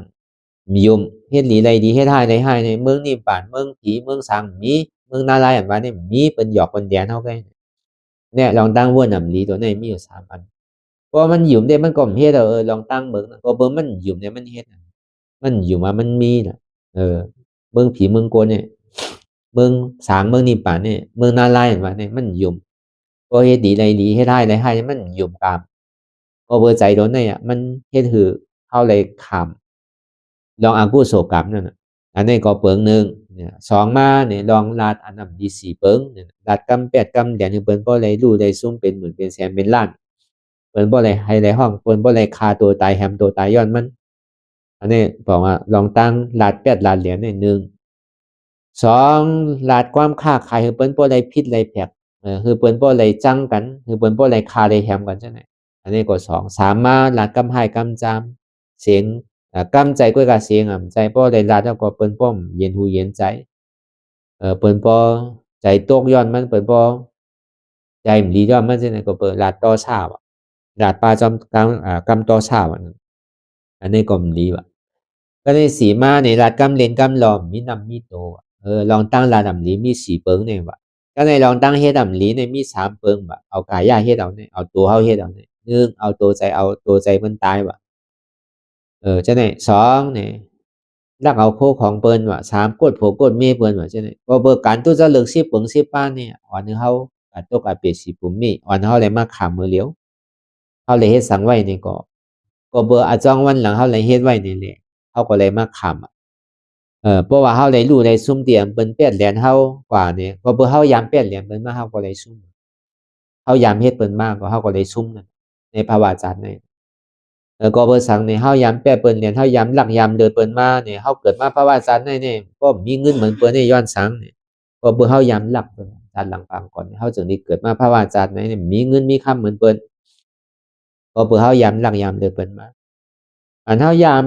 ยากก็โผไปเมียเปิ้นมาแล้วโนนี่มีก็มีกูก็เหมือนไสใจเป็นก้อเหลียวเป็น2ก้อ3ก้อโฮมโผเปิ้นโฮมเมียเปิ้นจังได๋ก็เบอเฮายามยากเก้าโผเก้าเมียเปิ้นอันนี้ก็มันเป็นอาจูพรปัจจุบันเตียนเฮาเลยรับบ่เบออาจ้องอันเฮาเลยเฮ็ดไว้จัดลำปางก่อนเฮาเลยมาขามก็ดีว่าก็ได้เกิดมาซั่นเป็นโยกะตั้งเจ็บตั้งใหม่เหมือนเปิ้นเป็นโยกะเมียวจับเมียวนึงตั้งแต่ฮู้กรรมมาก็บ่เป็นก้นโยกะหลงยาวนี่ก็เบอสังนี่ก็เปิ้นเฮายามเอาอาศักใส่ใจเปิ้นตายมาว่าเฮาก็เลยมารับขามอันนี้โยกะตั้งเป็นนี่ยาจื้อก็บ่ให้ปอกยาเมียวจับเมียวนิดๆนี่ก็เปิ้นอาจ้องวันหลังเฮ็ดไว้นำเก่าก็เบอสังนี่ก็เบอนั้นก็เบอว่าเฮาเลยเฮ็ดไว้อาจ้องตู้จะเลิกไว้นี่เฮาจึงได้มาขามเฮาเฮ็ดสังเฮามีสังก็เปิ้นซ้ำขวายเฮาเปิ้นใครหลายๆเฮาจังได๋ก็เปิ้นเฮาก็ยามบ่วนจินั้นต่อเปิ้นก็ยามบ่วนจินั้นต่อเฮาอะอิหยังก็มันอยู่ๆแล้วมันสิเกิดมาได้มีนั่นก็เปิ้นอาจ้องวันหลังเฮาเลยเฮ็ดไว้เลยเฮาก็สิได้ขามอะอาโจพรยามเดียวนี่อันไรจามนั่นก็เปิ้นอาจ้องวันหลังเฮ็ดไว้นั่นก็เปิ้นวนลีลาดีเฮ็ดลีแหละจ่องไรจามในภาวะจัดนี่เปิ้นเปียดยานี้ปอกเฮียงก็ขึ้นใหญ่ไม่สูงมียอกะตั้งเจี๊ยบตั้งไม่น้ำเลสังมีผัวมีเมียก็เหมือนอกเหมือนใจมีลูกมีร่างก็เหมือนอกเหมือนใจลูกก็ถ่อมกำโปเมก็ถ่อมกำลูกฮักแป้งกันกว่าอันนี้ก็เพื่อห้อมยามพิษผัวพิษเมียเป็นไว้ว่าเฮามีศีลมีธรรมไว้เลยเฮาเกิดมาก็ห้อมโทษแบบเมียนั่นเฮาเกิดมามีโอกาสตั้งเป็นก็เพื่อห้อมได้เอาอาศักใส่ใจเป็นตายว่า เฮาเกิดมากกว่าอันเปิ้นนี่มาหลักมาจนมาแปดมาเหรียญมีให้บอกนี่ก็เปิ้นเฮาก็ย้ำเฮ็ดไว้นำเก่าเลยมันมีว่ะก็เปิ้นสังในก็เปิ้นอาจ้องเฮาเลยเฮ็ดไว้เฮ็ดหลีเลยดีเฮ็ดให้เลยให้เฮามาตัวในภาวะจารย์ในเหมือนนั้นภาวะจาติมาเนี่ยพวกเฮายังตึกเมมุ่นเมขึ้นลองตั้งใจเฮาลองตั้งหลาดเฮาลองตั้งเฮ็ดเฮาก็เฮาสำดีได้ครับแล้วก็เบิ่นน่ะเฮาไม่การตลาดนั่นนี่ก็อันมันแม่นหรือสิตันตรานี่ก็มันมีอะไรแทงอันเฮาฮักหน้าเด้อเปิ้นฮักโตโกตายนี่มันเด้อสิเฮาเฮาก็ย้ำฮัดย้ำฮัดจุนฮัดภาวางไรเหมือนเฮามานั่งตลาดออกมาเลียวเนี่ยมันเจ็บแกนต้องตอนนี้สานสันไว้คมแต่พูดประมาดีตัวก็อำใจตัวเก่าที่เฮาบ่ฮักหน้าเด้อหน้าเอาตัวเฮาเนี่ยเฮายังยอมจุนยอมภาวางไรนี่ก็ง่ายๆความนั้นแหละเฮาก็สิได้พึกเรียนรู้ใจตัวเก่าอนัตตาเพราะเป็นนั้นเนี่ยมันจังเอาตัวเฮานี่ก็รับขามกรรมนี่ได้ทั้งเพราะมันยังตึกเป็นตัวเก่าเนี่ยที่ได้ขามเอาที่กรรมที่ได้เจ็บได้ก้นได้ขึ้นได้ห้องได้ให้ได้เป็นเมียวหนึ่งจับเมียวหนึ่งนั่นนะก็ในพอมาถึงดีใจเดียนถ้าพูดอยู่หรือว่าเดินใจน่ะใจเพราะใครพูดใครขาดยาวะเนี่ยถ้ามันหนังตาลายอยู่ฟ้องย่ามันเลยใจในก็อ่ำใจเก่าอนัตตาก็ดูเป็นพระตราสังขารเพราะเป็นนั้นมาเนี่ยก็ใจอันเท่าตีซูซีลูกซาใจอันเท่าตีตกขี่ใจมองใสการมันดีเกิดขึ้นเป็นมาดังนั้นนั่นการที่เท่าหับอาโจเฮาพรน่ะนำลีนั่นนี่ก็มันติเมียวก็เบิ่หังก็เปิดใจก็มันใจของเฮานั่นเนาะกรรมนี่มันจังกะเหตุการณ์ที่แล้วรู้ป้อมใจเฮาก็อกุศลกรรมเนี่ยพอมันมาดีตัวสิดีมันใจตัวเฮาก็อกุศลกรรมนี่มันจังมาเฮ็ดซื่อที่ตัวเฮาพอมันใจเฮานี่ก็มันจังมาเฮ็ดซื่อที่ใจเฮาพอมันใจเจ็บเฮานี่ก็มันจังมาเฮ็ดซื่อที่เจ็บเฮาพอมันใจของเฮาก็เฮ็ดซื่อก็มันก็ตึงเป็นชังเพราะว่ามันยังตึกว่าเป็นตัวเก่าใจเก่าเจ็บอยู่เก่าอยู่นี่ก็เพราะมันไม่เฮ็ดแล้วก็อารมณ์ขาเก่าคันน่ะเก่าเจ็บน่ะเก่าแสบน่ะเก่าแค้นน่ะขาขึ้นเอวขึ้นต้องขึ้นหัวไข้หัวเจ็บผายเดียวต้องก็เจ็บเอวก็เจ็บหลังก็เจ็บก็เปื่อยังตึงมีเก่าอยู่กามก็เหตุการณ์ในนั้นอกุศลกรรมในเหตุการณ์ในนั้นก็ยังมีดีใจอยู่ในก็อกุศลกรรมในเหตุใจในนั้นอารมณ์ดีตายโยดีขาดโยดีพูดโยย่ำไปใครตายเด้อยังตึกใครโดมีอาชากอยู่ในใจพวกใครขาดเมื่อก่อนเจ็บพวกดันในเรือพวกเรือใจน่ะก็เบอยังตึกอยู่มามีใจอยู่ในเนี่ยกามโดนนั่นก็เหตุการณ์ดีใจกามอันนำลีนั่นนี่ก็เหตุการณ์ดีใจก็ยังอยู่ยามาเจ็บนี่เป็นเก่านี่เป็นเจ็บเวทนานี่เป็นเก่านี่เป็นเวทนานี่ก็กามเนี่ยเหตุการณ์ที่เจ็บเหตุการณ์ที่เวทนาที่คือเป็นเจ็บเก่าเจ็บเก่าเจ็บเก่าเจ็บบ่ที่ก็กามได้ก็ทางเลยเหตุการณ์นี้ดีก็เปิดมันจังกับเหตุการณ์นี้ไหลหรือเสียก็เมื่อไหร่เฮามั่งมันมาเป็นตัวเก่าใจเก่าเจ็บเก่าก็เจ้านี้เฮาเนี่ยเป็นห้องว่าเจ้านี้เฮาก็มาย้อนนี้เฮาที่นั่นมาย้อนเฮามาโจรเฮาที่นั่นมาฆ่ามาแหมเฮาที่นั่นมาทุบมาปอกมาตีเฮาที่นั่นเฮาป่นมันได้เพราะเฮาอยู่เหนือกรรมเพราะวันนั้นเฮาไม่กันตลาเนี่ยเฮาพึกแต่ดีอยู่เหนือกรรมแต่ดีตัดกรรมไรเนี่ยมีวิปัสสนาเพราะวันนั้นเนี่ยอันไล่ตัดกรรมเฮาวางมาเฮาพึกกันบ่วันอยู่มาดีโตในความใจโตเก่าเนี่ยทำมีหันว่าอ่ำใจโตเก่าเนี่ยทำใจฮู้ว่ามันเป็นอนัตตาหันว่าอ่ำใจเก่าเนี่ยทำใจฮู้ว่าอ่ำใจเก่าเป็นอนัตตาถ้ามีหันเจ็บเนี่ยทำใจฮู้เจ็บเนี่ยก็อ่ำใจเก่าอนัตตามันมาดีโตก็วางโตมาดีใจก็วางใจมาดีเจ็บก็วางเจ็บมาโตก็จุ้นโตมาใจก็จุ้นใจมาเจ็บก็จุ้นเจ็บว่นลองเบิ่นมีเบิ่นว่นลองคำมีเขาว่นลองเฮามีเฮาว่นลองเก่าในก็มีเก่าอนัตตาบ่เป็นไหนเอาก็แค่มากรรมอันว่าได้เจ้านี้เฮาอันว่าได้จังกว่าหากับคอกับย้อนเฮาที่ไรเจ้านายหลวงเฮาเนี่ยก็จังกับป้อกับทุบกับตีเฮาที่ไรก็เบิ่มันมีที่ทุบที่ป้อมีที่ย้อนมีที่คาที่แหมเหี่ยวมีแต่ที่แต้นชายมันเหี่ยวเนี่ยก็เปิดเฮาแต้นชายนี้มันหมดเหี่ยวเนี่ยเฮาก็สิรักษาเฮาก็ดีเปลี่ยวใจเฮาก็ดีนอนหลับดีอยู่ดีนอนหลับดีกว่าดีมาหลอดเป็นลองตั้งอันขี้ใจมองใจสังภาวะจันในเลยสังจันนาเลยสังก็ดีก็เย็นเสื้อสา ก็เพราะนั้นในก็ทำมีในก็บ่หันทุกขาทำใจในก็บ่ฮู้ว่าทุกขาเป็นอนัตตาทำมีหันเจ็บทำใจฮู้ว่าเจ็บนั่นเป็นอนัตตาทำมีหันเจ็บแกนต้องตอนนี้สานสันไว้โคมไต่ไม้กระดอนแข็งสู้ตุ้มจับยายจิ้มอย่าเป็นลูกทำใจฮู้ว่าเจ็บแกนต้องตอนนี้สานสันไว้โคมไต่ไม้กระดอนแข็งสู้ตุ้มจับยายจิ้มอย่าเป็นลูกนี่เป็นอนัตตาก็วนยาวๆข้าวยามหึงอย่าไปว่าไพ่ป่นอย่าไปว่าเทิงป่นตีเตียนเฮาหันแหละเตียนเฮาวนแหละเตียนเฮาวนแหละอันเฮาหันนั่นก็เพียงเม่นกันกว่าวนต่อถึงเทียบนั่นบ่สุดวนต่อถึงทุกขานั่นบ่สุดตัดต่อถึงอัตตานั่นบ่ตกพุทธขาดกว่าอะไรที่มันพุทธก่อเกิดขึ้นเปลี่ยนมานั่นเองก็คือเฮาบ่หมอวนวางเนี่ยตัดเป็นอนัตตาไหล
ลองตั้งอันเป็นอยู่กุเซอกุยา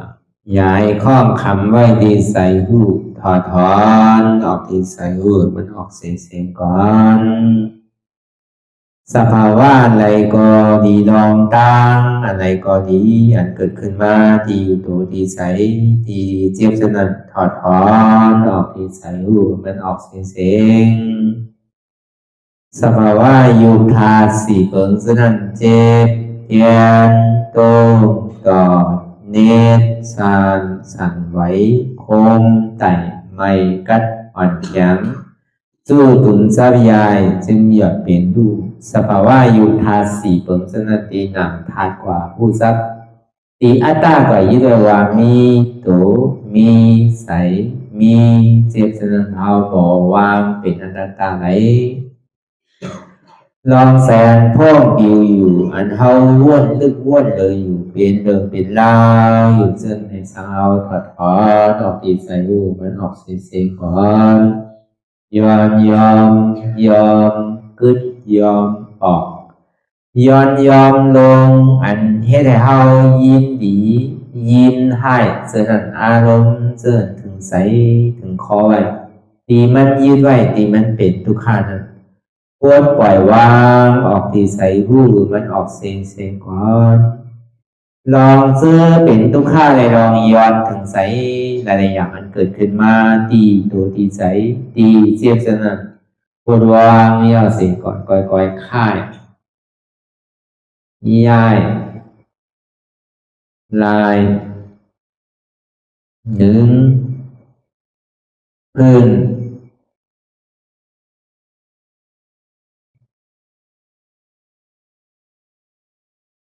พยายามไหนก่อยเปิดตามืนตาลอยได้เป็นการปฏิบัติธรรมโคตรอายธรรมอันเกิดขึ้นที่โตที่ใสที่เจ็บอันนั้นโคนหาเหตุหาเงาพระจองทุกขันนั้นต่อสิ่งการในเฮาที่ได้ส่งเมตตาถึงวิเนยสัตวะทั้งหมดทั้งสิ้นก่อนอิดาเมปุญญังอาสวะคายังนิพพานังวาหอตุมาปุญญาภากังสเปสัตตาสมาลาพันตุอีตังเมปุญญังอันเฮาคาไลมาตือกรรมปฏิบัติวิปัสสนาภาวนา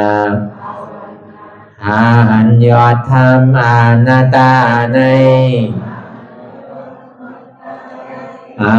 สวะคายังเปียนันถาสัพตัดเตนาสวะสีเบิงเสียวแลนิพพานังตีนิพพานันขอดูให้ถึงเสกัมติคามาปุญญาภากังพรดีอันคามานังวิปัสสนาภาวนา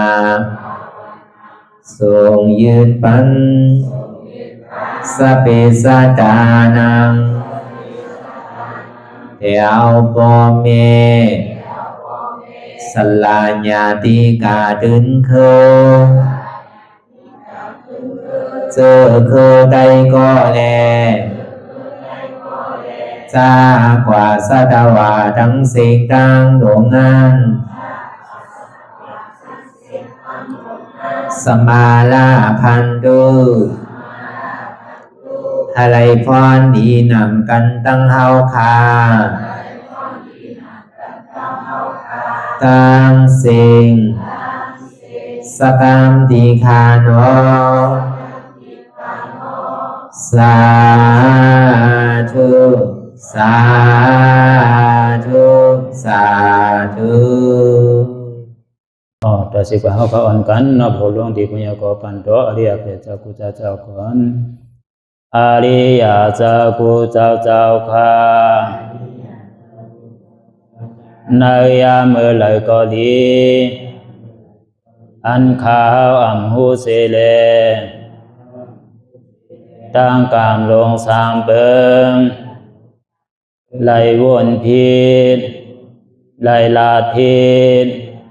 ไหลเหตุพิษมาเจอนาน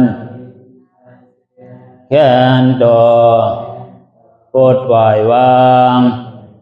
ความบันขาวเขาอย่าให้เป็นอันตรายลง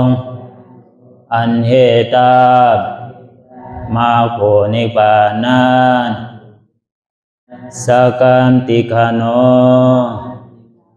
มโนกัมมังวสีกัมมังกายกัมมังแสมมุเรวนพิศลาปิตัวเอพิมาติอาริยะเจ้าภูเจ้าสวรรค์พ้นความเมตินเมสายนำกองการนั้นขินนิยามในจึงข้าวก็เป็นเสียสมาเขาปวุนทีวิสิตาธรรมะตังโดอาริยะเจ้าเขาภูเจ้าสวรรค์พ้นความเมตินเมสายนำกองการนั้นขินนิยามในจึง